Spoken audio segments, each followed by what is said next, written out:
I much prefer taping on video to writing sometimes because I get to explain a little bit more faster, and it tells, it's a little bit more emphatic and I can say more.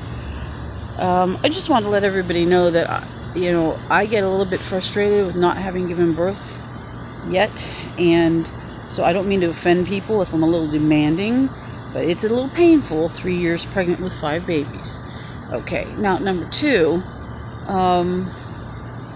the reason I want to see baby's daddy is I have not gotten closure to even see him to ask him questions, because I don't know if that's who that was that called me. I think it was an imposter, but only perpetuation of testimony will tell, or meeting him face to face and being able to face this person as well. I have been told many times that animals were put in me, that he impregnated me with animals, and I just want to tell everybody something that I'm going to share. On the morning when I woke up and he dropped me off back to where I was, some gooey stuff came out of me that was this pink gel-like substance that was chemical-like. It wasn't from my body. And so whatever was tried to be done to me, of course, that was secondary after, I think that, and I'll just be honest here because we're all adults, after the condom broke, and I know it broke, I think that, something was tried because of what came out of me.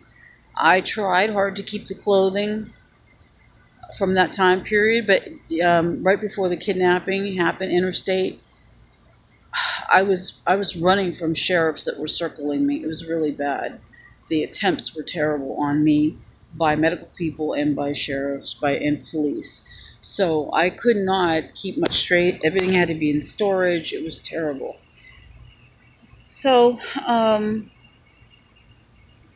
I since have not been able to get a sonogram because all the medical kidnappers deny me the right to see my babies. That what you see in a picture of the little fetuses was in a very early sonogram that I had to blow up the picture. I had to enlarge it after they told me there were no babies in me, and of course I knew there were.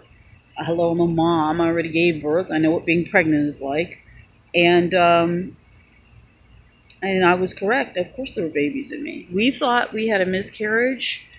I called it a miscarriage, but I know what it really was after what I experienced, and it was a forced abortion of one of the babies.